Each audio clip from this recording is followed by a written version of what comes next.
Now, Ed, you've been a single dad of 10 boys. I think I said for 10 years. It's roughly that, isn't it? Yeah, just over 10 years. So you were at home with 2 kids who needed homeschooling.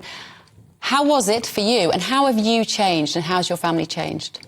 It was extraordinarily difficult. I mean, I'm sure all parents are saying that, but particularly single parents who suddenly find they've got to cope with their kids at home the whole time. I mean, I don't want to go too far on it to some extent, because as a single parent, there's also a magic that comes out of the closeness you get to your kids, which you may not get to quite the same degree if there's 2 of you looking after them. But yes, if you can imagine, 3 men, so a 10-year-old and a 12-year-old boy and their father stuck at home for long periods of time with no real access to getting out, playing the rugby or the football or whatever it is that would get rid of the strains, it was very, very tough. Yeah, and I mean, I think for the boys coming into the point where they're trying to sort of push their way through the world a little bit, assert themselves, and the only person they have to assert themselves on is their brother, who's in the next room. That was very, very difficult. Oh, you're not alone in that. But what about now, Ed? How are you different 2 years on?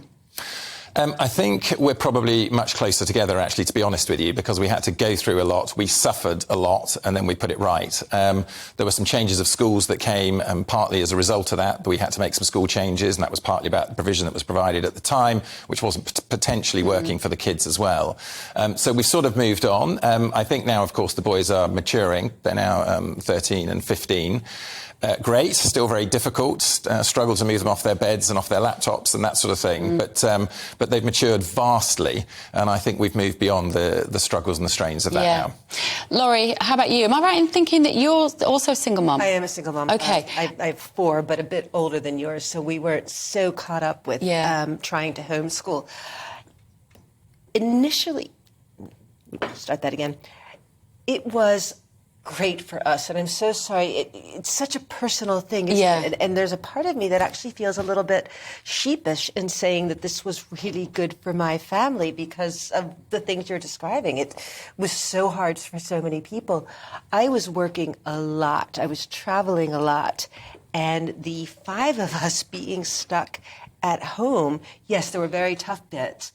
But we were forced to get along. We were forced to find a way to live together in a way that we may not have had this artificial situation not pushed us together. So it was exactly what my family needed at that time. And yes, I do say that with a bit of guilt because I was able to work throughout. I was very fortunate there. I was able to keep supporting us.